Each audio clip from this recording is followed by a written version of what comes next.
Muito bem, boa noite a todos. Vamos abrir em 1 João capítulo 1, versículo 9.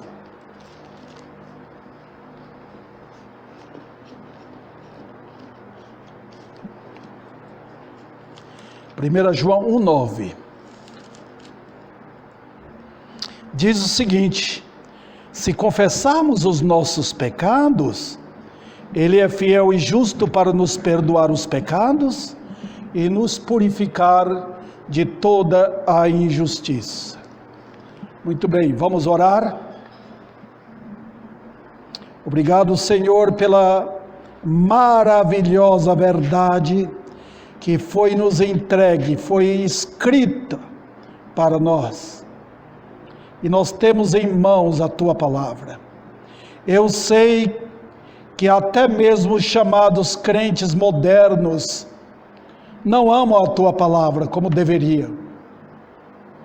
Nós queremos examiná-la, ver o que ela fala. Ela é a Tua autoridade.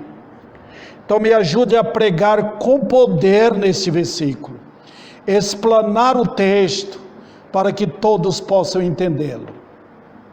E eu quero pedir que o fruto desta pregação resulte em glória para Deus. Em nome de Cristo, amém. Irmãos, no domingo passado é que eu comecei a pregar esse versículo. Os que estão aqui estavam também, lembram do que foi tratado no domingo passado. Eu falei sobre o verdadeiro pecador. Tem mais 3 mensagens aqui. Hoje eu vou falar sobre o verdadeiro inimigo. É muito importante que nós saibamos aqui, porque o texto diz: se confessarmos, que trata do verdadeiro pecador, que é os nossos pecados. Ok, vamos examinar isso melhor. Lembra, irmãos, só para a gente voltar e entender o texto, porque a gente esquece, né? João não está ordenando isso aos crentes. Não está, irmãos. João está expondo aqui uma definição do que é salvação. Ele faz isso em todos esses 10 versículos do primeiro capítulo. Por que eu falo isso? Vocês podem perguntar: pastor, com que autoridade o senhor vai fazer isso? É a seguinte autoridade, irmãos. O próprio versículo contesta esta inverdade de que Deus está mandando os crentes pedir perdão, confessar para purificar seus pecados. A razão é única. Quando Cristo salva, Ele não fica purificando hoje, purificando amanhã, perdoando hoje, perdoando amanhã. O trabalho de salvação é um trabalho completo. Não repete isto. Mas você pergunta: pastor, mas quando eu peco, aí Deus não está tratando com o inimigo, aí Deus está tratando com um crente, e a base agora é na área de disciplina, na área de santificação, tá? A Bíblia manda que eu e você, irmão, purifiquemo-nos. Aí outro detalhe, aí a atividade do crente na sua luta por santidade. Mas a obra da salvação é única, não tem duas. Então, queridos irmãos, o que João está mandando aqui é uma mensagem clara para os arrependidos. Quem quer ser salvo? Qual o pecador que deseja conhecer o Deus da luz? O Deus que é luz? Aqui. A ordem é essa. A condição é esta: se confessarmos os nossos pecados. Ele é fiel e justo para nos perdoar os pecados. Hoje eu quero tratar, visto que domingo passado eu tratei sobre o verdadeiro pecador, hoje eu quero tratar sobre o verdadeiro inimigo. Os verdadeiros inimigos, nossos pecados, né? Vamos então tratar sobre ele. Os irmãos, eu não sei quem lembra, eu na minha idade já, eu lembro muito bem. Hoje até pesquisei no computador e vi aqueles desenhos do Jeca Tatu, não sei se vocês lembram, era propaganda daquele remédio, né?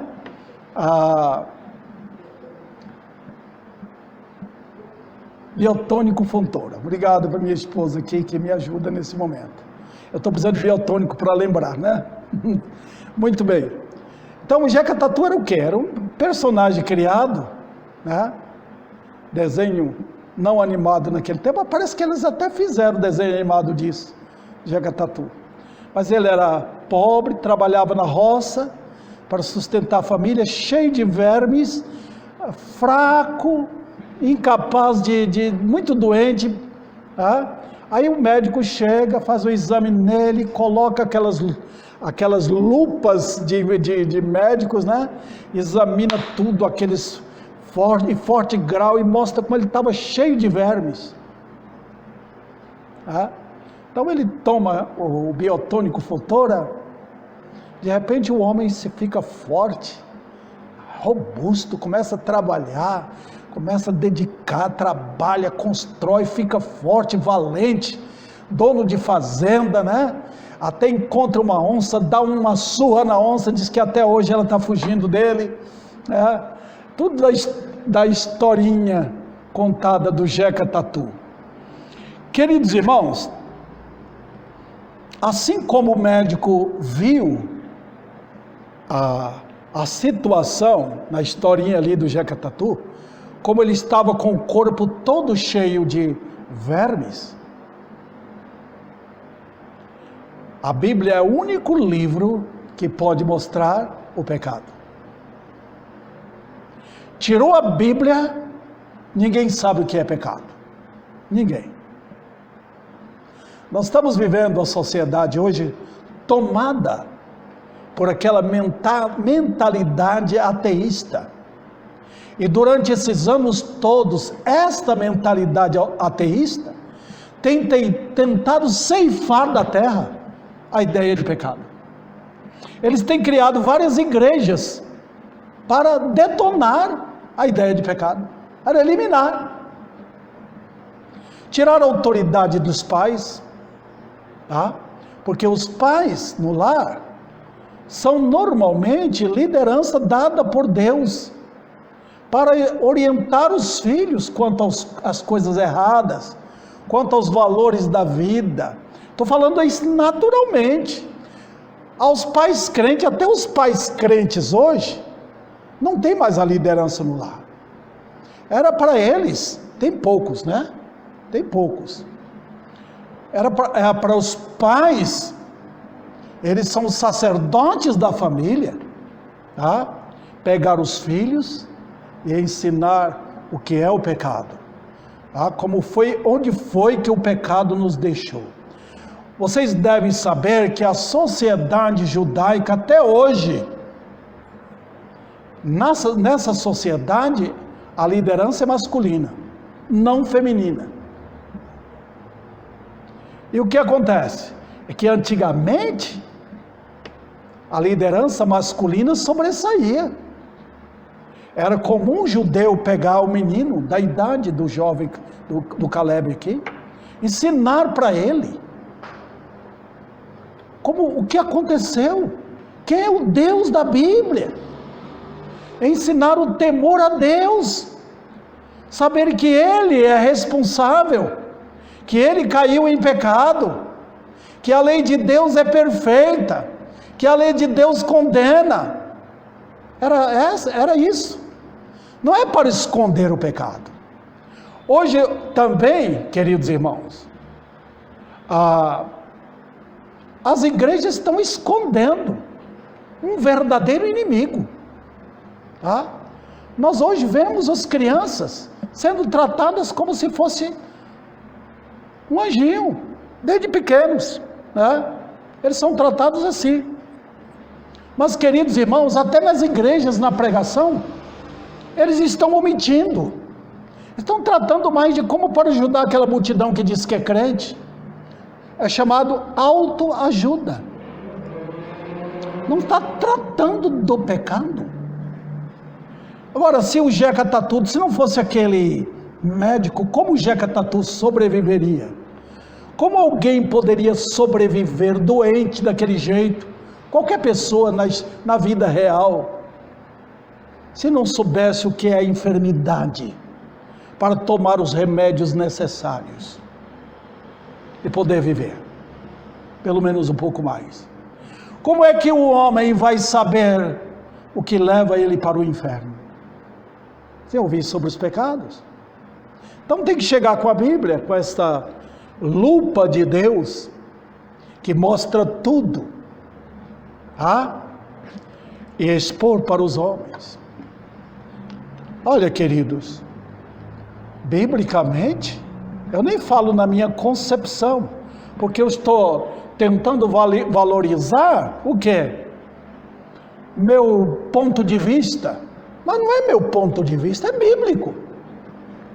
Um pregador sério, ele pregará sobre o pecado. Isso é o inimigo, queridos irmãos.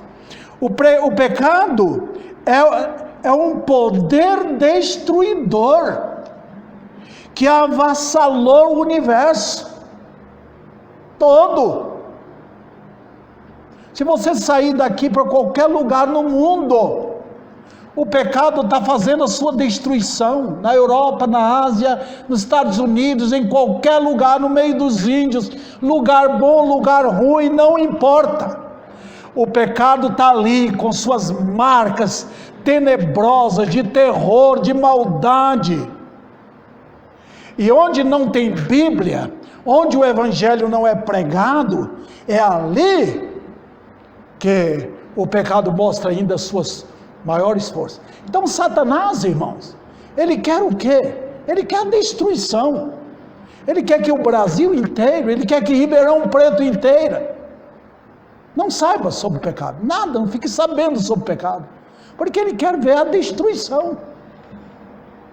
Então, ao levantar hoje e pregar sobre um tema deste, virá o ataque de Satanás contra, óbvio.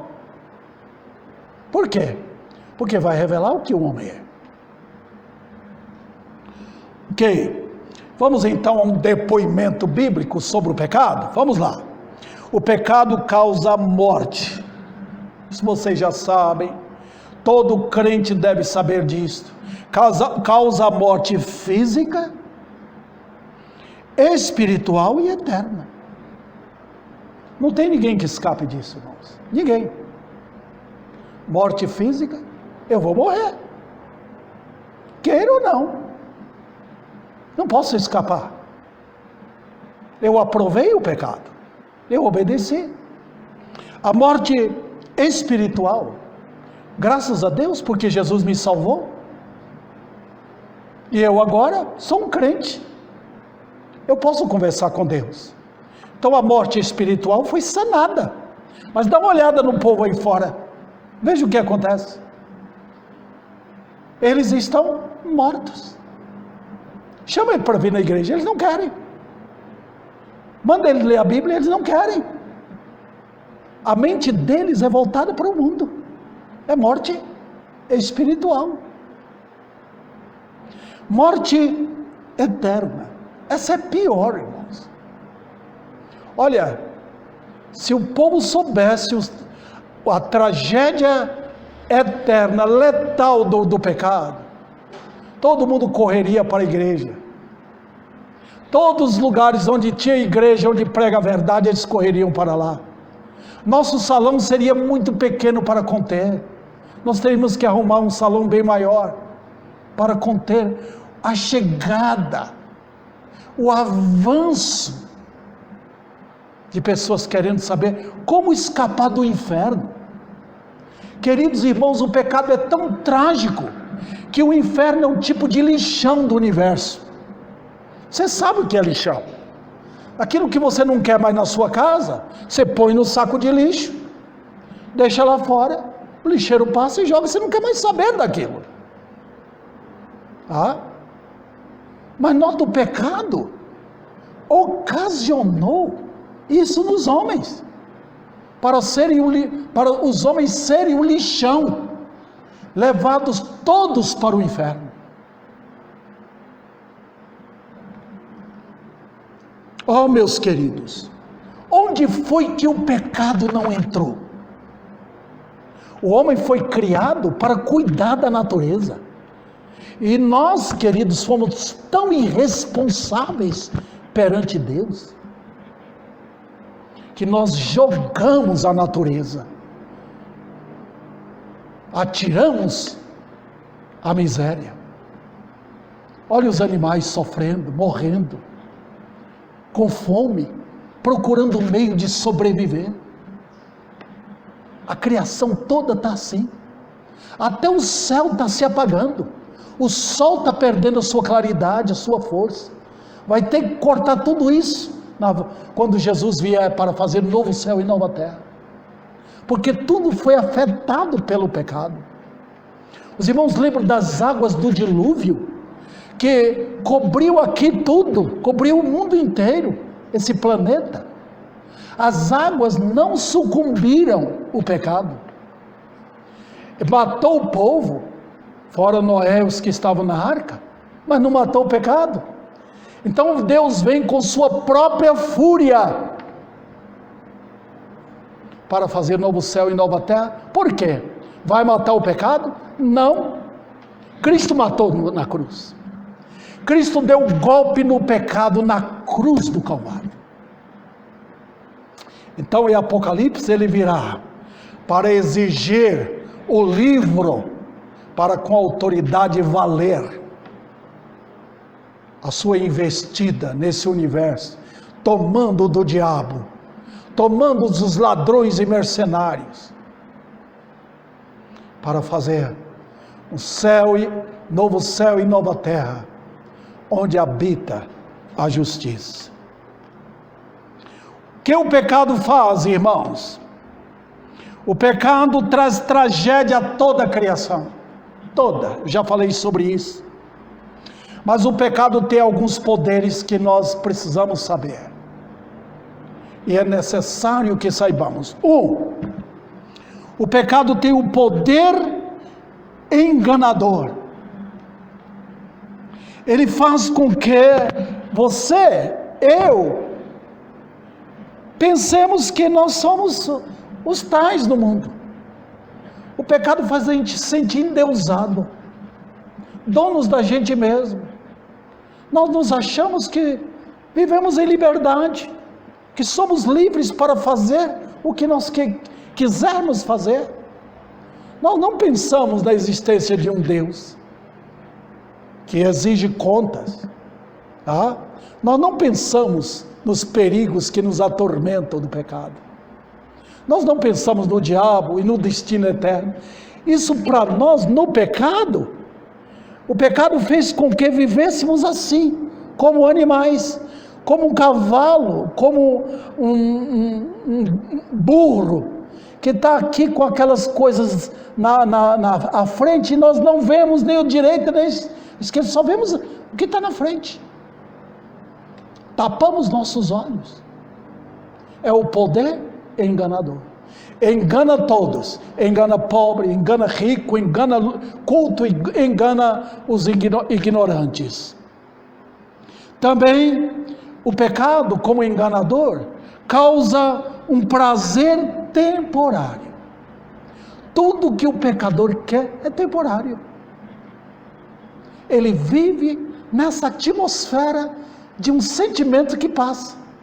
A comida, o sono, um passeio, um futebol, tudo passa. Eles não podem viver sem isso. É o poder enganador do pecado. Não que haja erro naquilo. Não, nós comemos, nós gostamos de passear. O perigo é ser envolvido por essas coisas para não perceber os perigos eternos. Quando Judas foi tomado pelo desejo de trair Jesus, é sentimento temporário. Ele pegaria as 30 moedas de prata, seria rico, e aí era isso que ele queria. Vamos adiante. Concede também uma impressão de bem-estar. O pecador com o pecado no seio, colocado aqui, abraçado, ele não percebe o perigo que há. Ele vive do momento, sem saber que daqui a 1 minuto, ou 2, ou 3, ou 1 hora, poderá chegar a morte. De repente o assolador vem. Às vezes a morte não chega, mas às vezes chegam as aflições que fazem da pessoa um peão, rodando, girando. Vem o assolador como se fosse um vendaval. Quantas pessoas são pegas de surpresa com enfermidade, que são levadas imediatamente para o hospital? Algumas voltam, mas voltam para continuar enganadas. Outras morrem. Por quê? Porque o pecado faz isso. Faz a pessoa no mundo fazer uma aliança com a morte e com o inferno. Elas pensam que aquela pessoa que morreu era a vítima, ela não é.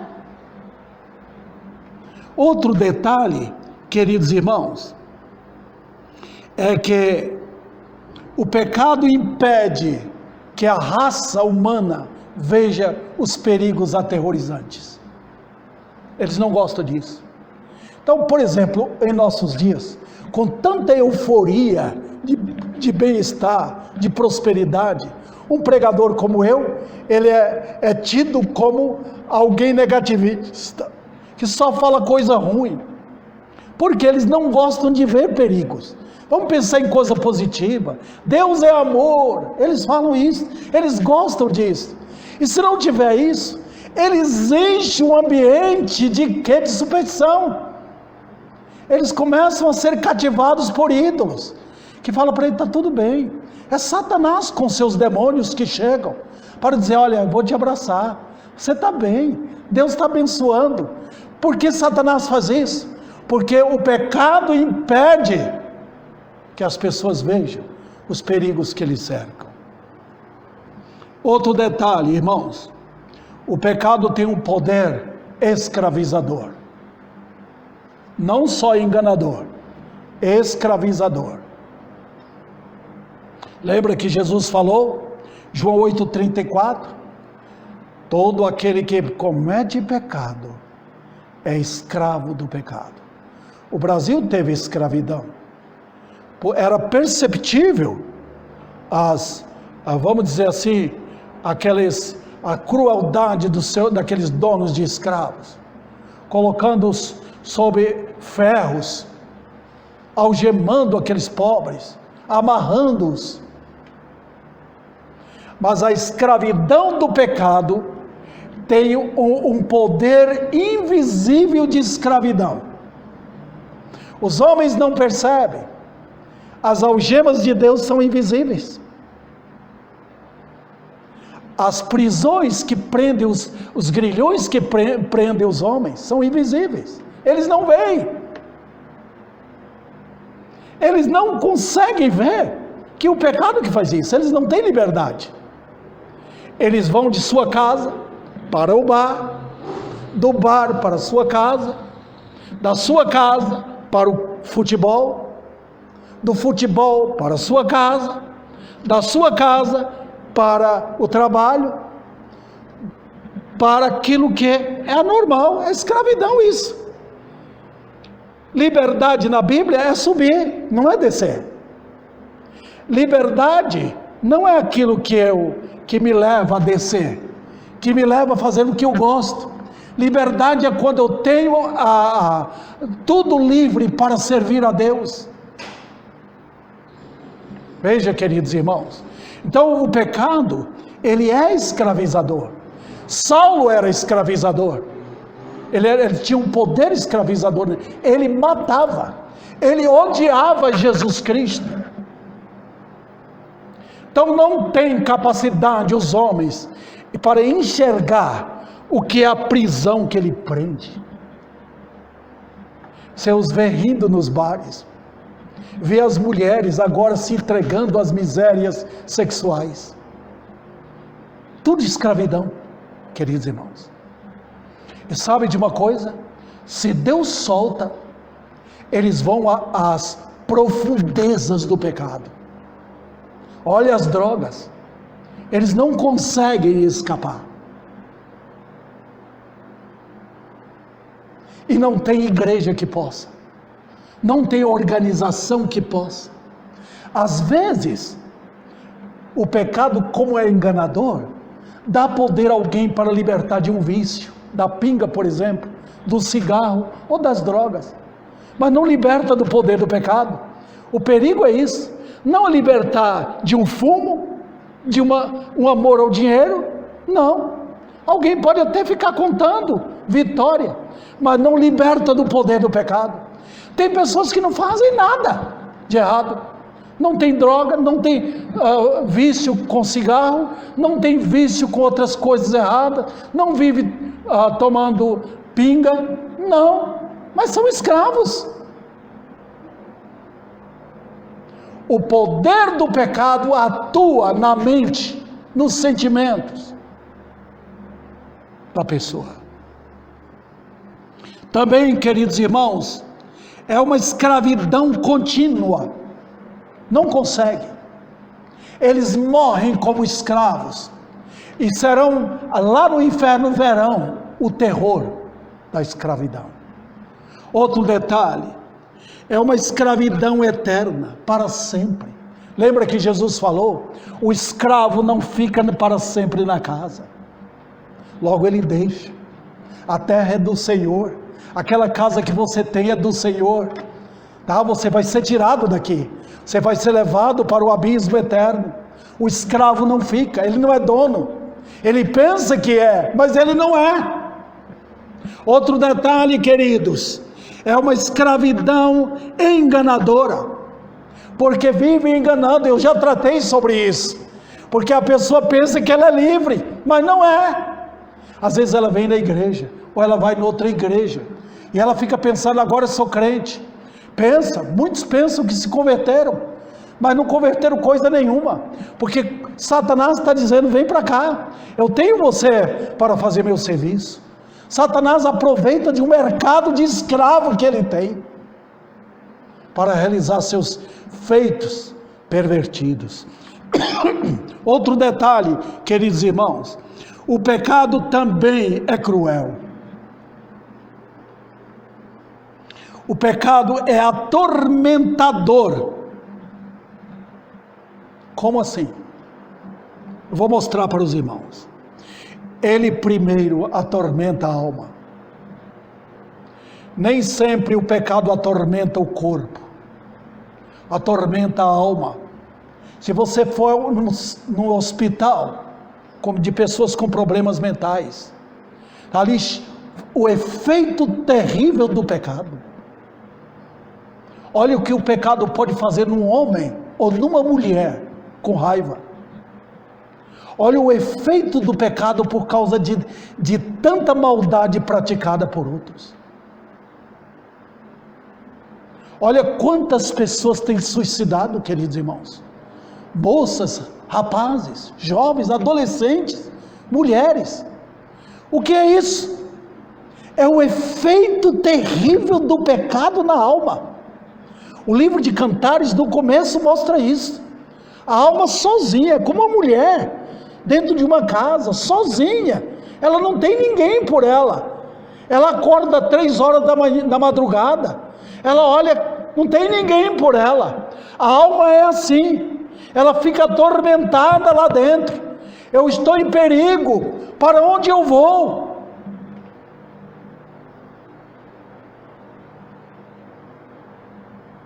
Eu me lembro de uma senhora lá na Bahia, eu era pequeno. Ela era tão atormentada na alma dela, ela tinha família dela, mas ela vivia tão atormentada pelo poder do pecado, que ela várias vezes tentou pôr fogo na roupa dela, até que ela conseguiu e se matou.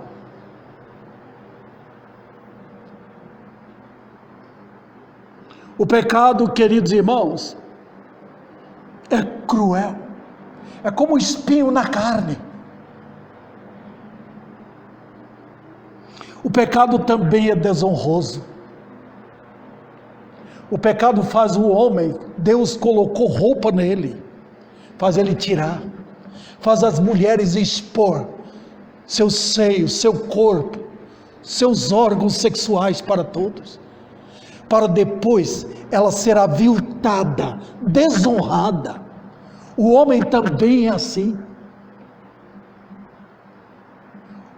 O pecado colocou o homem abaixo dos animais. Deus mostrou isso para Nabucodonosor. Você acha que você é o dono do rei? Você é o rei dos reis? Eu vou colocar para você viver no meio dos animais. E ele viveu 7 anos lá, como um animal jamais visto. Até que pela misericórdia de Deus, ele retornou. Queridos irmãos, o pecado é cruel. Eu vejo a juventude hoje se atirando na maldade. Cada vez que você se entrega ao pecado, você vai descendo mais, a nível sub-humano. Pelo poder do pecado, os animais chegaram a ser melhores do que nós. Uma cobra lhe mata, ela não pede ordem, ela vai e mata. Está vendo que a coroa da criação foi tirada? Foi tirada essa honra de ser o rei da criação? Um simples pernilongo pode lhe matar, um bicho da dengue pode lhe matar, tá? Por quê? Deus está mostrando que o homem é nada no pecado, é um lixo no pecado, não tem valor. A pergunta da Bíblia é: que é o homem para que tu te lembres dele? O que é? Você tem prazer em lembrar de uma pulga? É mais fácil lembrar dela do que lembrar de um homem no pecado.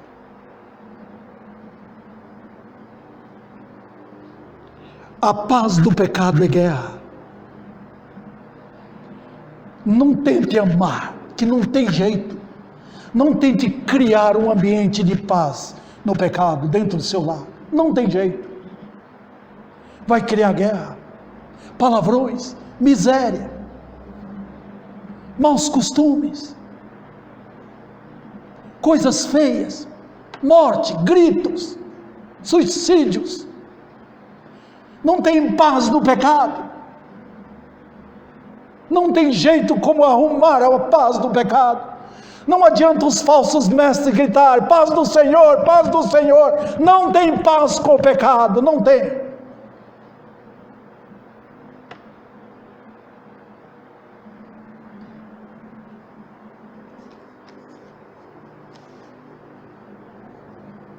Também o amor do pecado é ódio.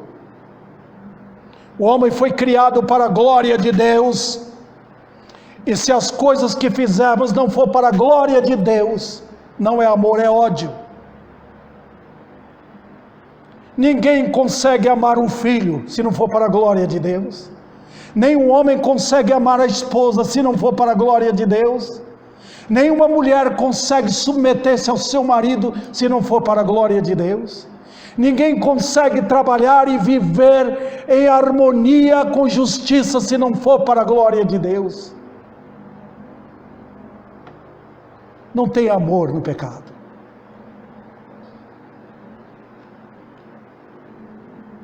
Também, queridos irmãos, a bondade do pecado é maldade, porque não honra a Deus essa bondade. A religião do pecado é profanação.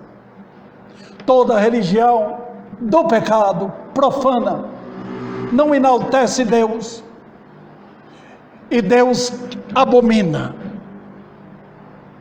Não tente misturar, não tente unir o profano com o que é santo. Israel tentou fazer isso, mas não deu certo, veio a destruição. Não tente misturar o que é de Deus, a palavra de Deus, com a iniquidade deste mundo, como estão fazendo agora, como estão tentando puxar para dentro da igreja o mundo. Não tente fazer, porque a religião mundana é profanação. E o céu do pecado é o próprio inferno. Você quer o céu aqui, terá o inferno lá embaixo. Quem quer andar com Cristo aqui, terá o céu lá em cima.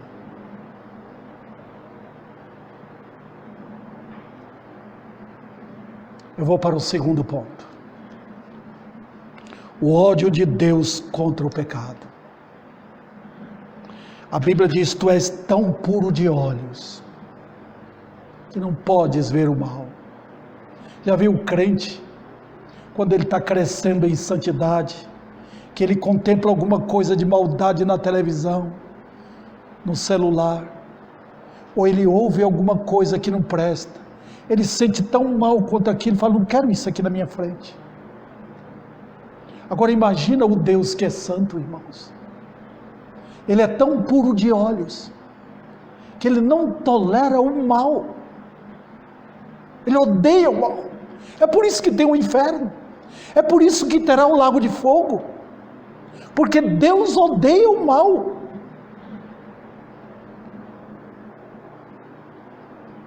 Então vamos tratar. Eu sei que é rápido isso. Eu não vou dar uma dinâmica bíblica aqui para vocês, por causa do nosso tempo. Mas há uma oposição de Deus contra o pecado.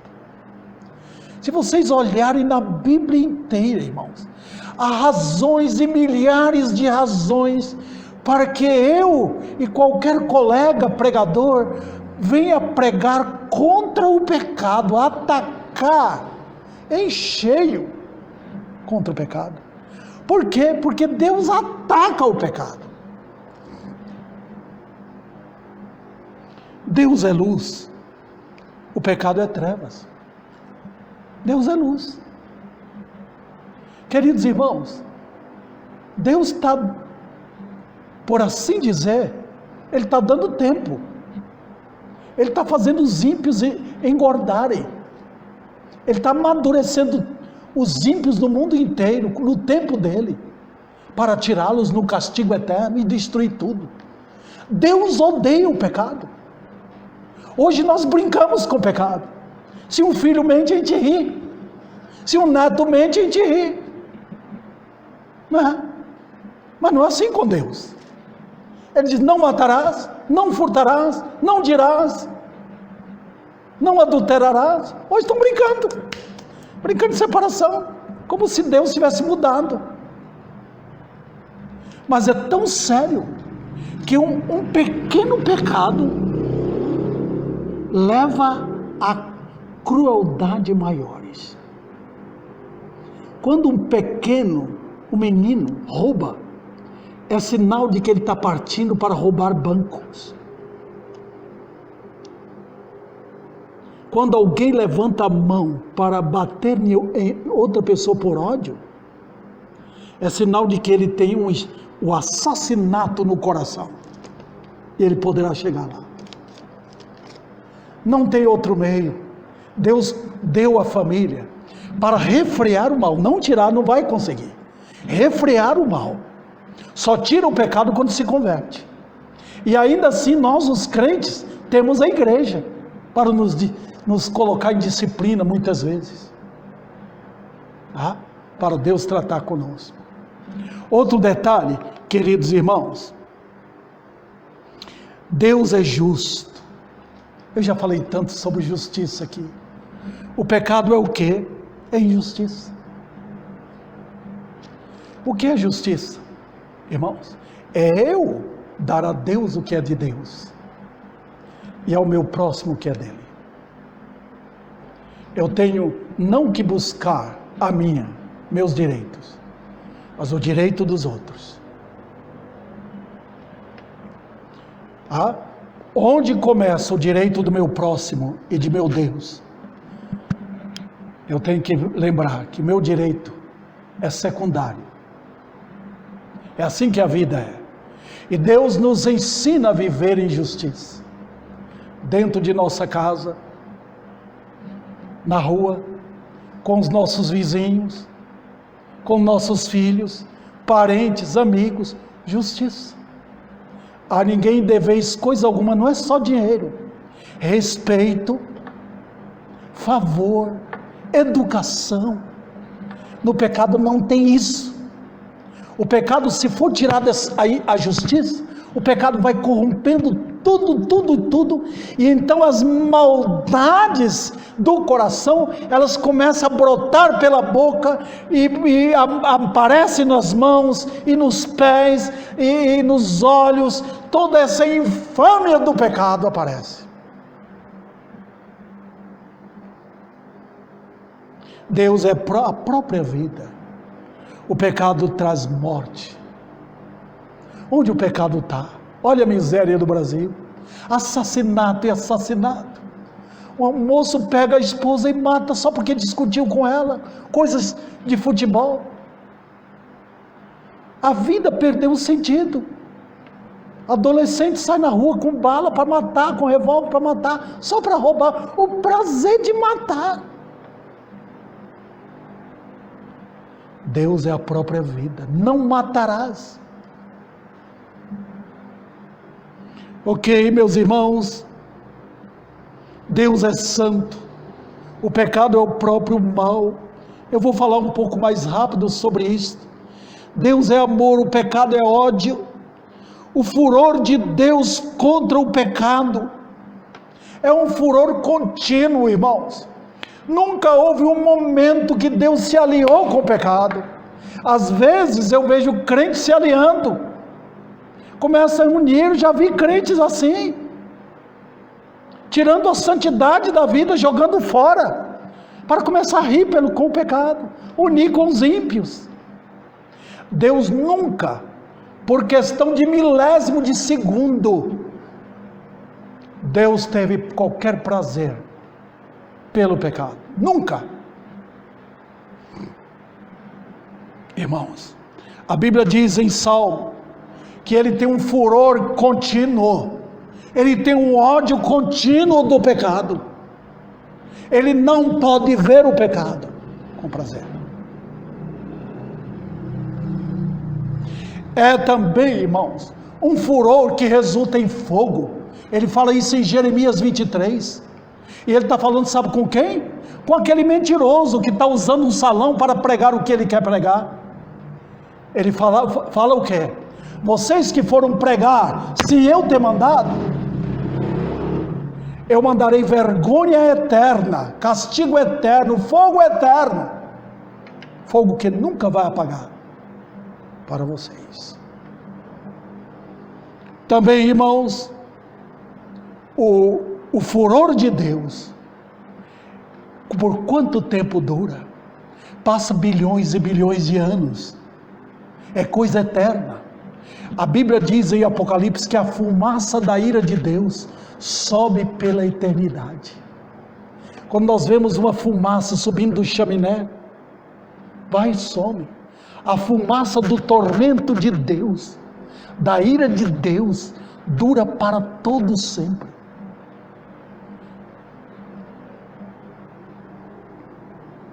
O que Deus providenciou para tratar com o pecado? Ele mandou seu filho. Hoje ninguém gosta de ouvir isso, mas Deus ataca o pecado. Cristo morreu pelos meus pecados. Ele veio por quê? Por causa do meu pecado. Ele veio para dar um golpe no meu pecado.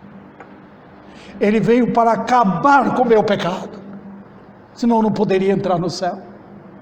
Ele na cruz recebeu o castigo que eu e todos os eleitos merecíamos.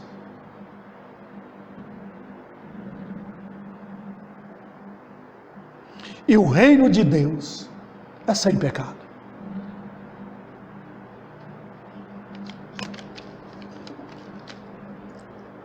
Agora eu vou para a parte final. Onde foi que o pecado atingiu? Atingiu os anjos. De tal maneira que Deus separou os anjos eleitos. Porque os anjos não se convertem. Foi o grupo todo dos eleitos entre os anjos que Deus separou. Os outros foram banidos do céu e serão atirados no lago de fogo. Atingiu os homens e toda a raça adâmica caiu. Não tem sequer uma criancinha que vai nascer fora do pecado. Meu neto irá nascer esse ano, mas vai nascer um pecador. Meu filho e minha nora sabem disto e procurarão criar esta criança que Deus lhes está outorgando esse privilégio de cuidar, criar no caminho do Senhor. É minha oração. Atingir os animais sem eles merecerem. E cada ser humano, individualmente, tornou-se culpado. Porque o mal habita no pecador. Eu não dei tudo o que os irmãos deveriam saber.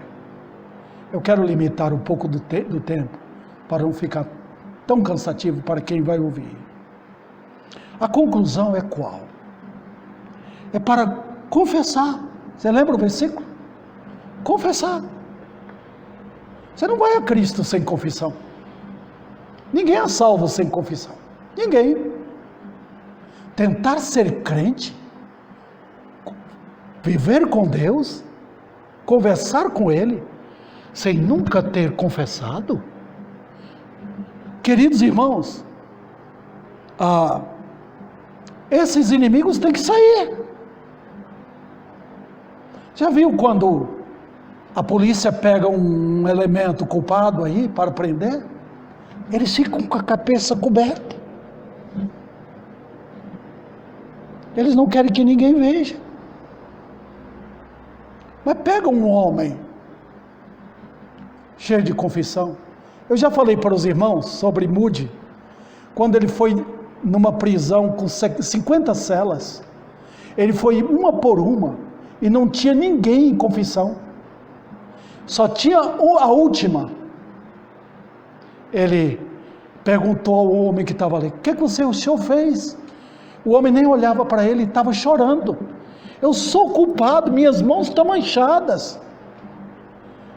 Moody falou: achei um pecador. É isso que é confissão. É abrindo a porta do coração para que o pecado saia em confissão, saia em debandada, aquele exército da maldade que habitava ali. Aí Cristo entra. Quando o homem confessa os seus pecados, Cristo entra para purificar. É isso que acontece, queridos irmãos. Veja, esses inimigos que separam o homem de Deus, são esses inimigos que vão te levar para o inferno. São esses inimigos que trazem atrocidades à tua vida. São esses inimigos que te fazem andar nas trevas aqui. Tornaram-te inimigo de Deus. Então, veja bem, você não entrará numa casa se soubesse que ali tem terríveis inimigos. Se a irmã Aparecida chegar na sua casa e souber que tem uma cobra lá dentro, ela não vai descansar até que tire aquilo lá, mate aquilo ali. Cristo não entra no coração para coabitar com o pecado, conviver com aquilo, nunca. Ele não é e nunca será ministro do pecado. Ele ordena, confessai. Por isso que a Bíblia ordena a todos os pecadores: arrependei-vos e convertei-vos para serem cancelados os vossos pecados. Muita gente quer ser evangélico hoje sem ser crente. Querem ter Jesus no coração. Qual Jesus, se você nunca confessou? Não quer confessar sua maldade, confessar aquilo que você fez lá anos atrás, ofendeu alguém. Você não vai falar, você não vai mencionar tudo, mas um coração rasgado perante Deus faz com que você tenha uma retrospectiva de vida. Você volta lá, como que dizendo: eu vou passar por onde eu devo passar. Eu quero que todo mundo saiba que eu ofendi a Deus, que eu sou uma nova criatura, que eu pertenço a Cristo. Então, o que eu ofendi alguém, eu vou confessar. Alguém que eu ofendi, que ele soube disso. A confissão faz isso. A confissão faz a pessoa ver a vida toda, no passado, no presente e no futuro. De doravante, eu vou pegar nas mãos do meu Deus e vou segurar tanto que eu não quero cair mais. Eu quero andar com Ele. O homem que confessa é humilde. Ele na igreja, com a Bíblia na mão. Ele quer aprender. Ele tem alegria em aprender de Deus. Ele anda para a sua casa pronto a vencer o mal. Esse é alguém que confessa e que confessou esse inimigo. E outro detalhe, ele andará continuamente em confissão. Como eu posso andar sem Deus? Seria um louco. Mesmo que ele me perdoou tudo, eu quero que ele ande comigo. Senhor, eu vou tombar. Senhor, eu acabei de ofender alguém ali. Por favor, conduz minha vida. Esse é o crente. Sabe o que Jesus vai fazer? Olha o texto. Se confessarmos os nossos pecados, Ele, quem? Não o pastor, não o padre, não Maria, não o Papa. Jesus, Ele é fiel e justo. Ele nunca falhou com ninguém. Chegou para Ele, de todo o coração, para perdoar e purificar. Clame agora, aproveite para Deus te salvar agora. Cuidado com a falsa limpeza, cuidado com aquela falsa confissão. Você chega numa igreja, diz: eu estava assim, agora está tudo bem. Cuidado com uma casa que Deus não limpou, que foi você mesmo ou a sua igreja que limpou a sua vida, tirou as sujeiras que tinha lá, orou por você, colocou algumas flores, mas o pecado está lá. Se Jesus não entrar, Satanás virá com demônios para habitar ali. Já aconteceu com milhares de pessoas assim. Confessa. E que hoje haja confissão sincera e salvação de almas, para a glória do nosso Senhor.